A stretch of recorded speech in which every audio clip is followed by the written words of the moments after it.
공짜로 받은 거라며? 제 유품인 아빠, 시계까지 훔쳐 판 시누이와 그걸 도운 남편, 제 손으로 지옥에 보냈습니다. 사람들은 제게 말했습니다. 착하고 성실한 남자 만나 결혼했으니 이제 행복할 일만 남았다고. 하지만 그들은 몰랐습니다. 제가 시집 온 곳은 가족이라는 이름의 거머리 소굴이었다는 것을요. 그리고 그 중심에는 제 남편과 그의 여동생, 시누이가 있었습니다. 맞벌이를 하며 악착같이 돈을 모아도 늘 제 통장은 비어 있었습니다. 제 돈은 더 이상 제 돈이 아니었습니다. 시누이의 새 옷, 시어머니의 취미 생활, 심지어 시댁의 대출 이자까지 모든 것이 착한 며느리이자 능력 있는 아내인 제 몫이었죠. 남편은 언제나 우리 가족, 자기가 챙겨줘서 너무 고마워. 사랑해라는 말로 모든 것을 무마시켰습니다. 그 사랑한다는 말이 제 숨통을 조이는 올가미인 줄도 모르고 말입니다. 그러던 어느 날 저는 더 이상 이렇게 살 수 없다고 느꼈습니다. 골마 터지기 직전이었죠. 그래서 저를 위해 마지막 선물을 해주기로 결심했습니다.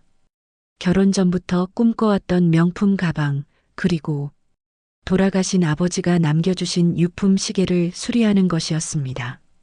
아빠의 시계는 제게 단순한 물건이 아닌 제 자신과도 같은 보물이었습니다.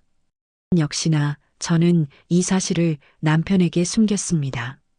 가방은 친구가 준 것이라 둘러댔고 시계는 원래 있던 것이니 별말 하지 않았죠. 제 보물들을 그 거머리들에게 빼앗길 순 없었으니까요. 며칠 후 중요한 동창 모임이 있던 날이었습니다. 멋지게 차려입고 가방을 메고 아버지의 시계를 차려고 했습니다. 하지만 옷장 선반과 보석함은 텅 비어 있었습니다. 제 가방과 아버지의 시계가 감쪽같이 사라진 겁니다. 심장이 철렁 내려앉았습니다. 집안을 다 뒤졌지만 흔적도 없었습니다. 저는 곧바로 남편에게 전화했습니다. 나 울먹이며 여보, 집에 도둑이 들었나 봐. 내 가방이랑 아빠 시계가 없어졌어. 남편 귀찮다는 듯 도둑은 무슨. 당신이 어디다 두고 잊어버렸겠지. 잘 찾아봐. 그리고 유난 떨지 마. 그거 얼마나 한다고 그래. 나레이션 유난 떤다는 그 말에 온몸에 소름이 돋았습니다. 무언가 잘못되었다는 걸 직감했죠. 떨리는 손으로 중고거래 앱을 켰습니다. 그리고 보고야 말았습니다. 아버지의 시계가 판매 완료 상태로 올라와 있었습니다. 판매자의 아이디는 시누이의 것이었고 입금 계좌는 남편의 이름으로 된 계좌였습니다. 도둑은 외부에 있는 게 아니었습니다.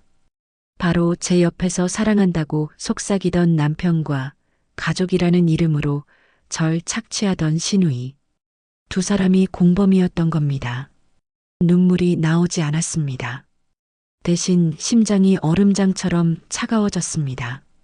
저는 그날 밤 집에 들어온 남편에게 아무것도 모르는 척 물었습니다. 여보, 나 아무래도 경찰에 신고해야 할 것 같아. 아빠 시계는 돈으로 따질 수 없는 물건이잖아. CCTV 확인하면 범인 잡을 수 있겠지? 남편 무슨 경찰이야. 가족끼리 창피하게. 그냥 잃어버린 셈 쳐. 내가 나중에 더 좋은 거 사줄게. 완벽한 확인 사살이었습니다. 저는 그 자리에서 제가 모아둔 모든 증거를 테이블 위에 던졌습니다. 나 잃어버린 게 아니라 너희 둘이 훔쳐서 팔았잖아. 내 동생은 훔치고 넌 계좌 빌려주고 뒤처리하고. 내가 모를 줄 알았어? 나레이션 남편은 무릎을 꿇고 빌기 시작했습니다. 동생이 사고 친 걸 수습해 주려 했을 뿐이라며 한 번만 용서해 달라고 애원했죠. 저는 차갑게 그를 밀어내고 다음 날 변호사를 찾아갔습니다. 저는 시누이를 특수절도인 이상 합동절도로 남편을 특수절도 방조 및 작물취득 혐의로 고소했습니다. 친족 쌍돌에는 배우자에게는 적용되지 않으며 공범이 있을 경우 모두에게 죄를 물을 수 있다는 변호사의 조언을 따랐죠. 동시에 이혼 소송도 함께 진행했습니다. 시어머니 악을 쓰며 이 악독한 년, 어떻게 가족을 경찰서에 보내? 당장 고소 취하 못해. 나 어머님, 아드님과 따님이 제 물건을 훔쳐서 여기에 있는 겁니다. 그리고 이제 어머님도 더는 제 가족 아니에요. 저는 합의 따위는 생각하지 않았습니다.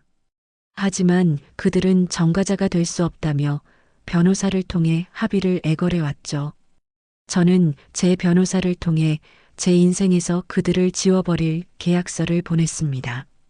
합의 조건, 즉시 이혼에 합의하며 남편은 유책 배우자임을 인정, 재산 분할 시 아파트 명의를 나에게 이전하고 위자료 3억 원을 지급한다. 신우이는 가방과 시계값의 2배인 5천만 원을 배상하고 그동안 내가 지원한 생활비 5천만 원을 더해 총 1억 원을 10년간 분할 상환한다. 이 모든 채무에 대해 시어머니가 연대 보증하며 불이행 시 시어머니 소유의 빌라를 강제 집행한다. 접근금지 명령위 세 사람은 내 반경 500엠 이내 접근을 금지하며 위반 시 1회당 500만 원의 위약금을 지급한다. 그들은 모든 것을 잃거나 아니면 감옥에 가서 모든 것을 잃거나 둘 중 하나를 선택해야만 했습니다. 결국 그들은 제 모든 조건에 서명했습니다.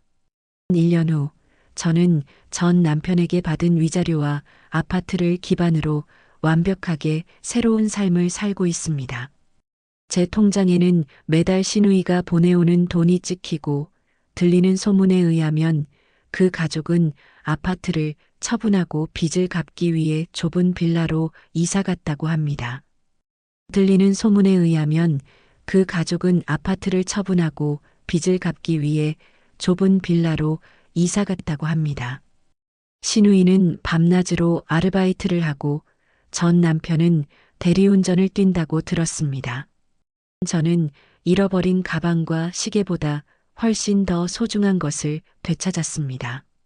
바로 웃음과 자유, 그리고 나 자신으로 살아갈 권리였죠. 때로는 무자비한 끝맺음이 가장 완벽한 시작이 되기도 합니다.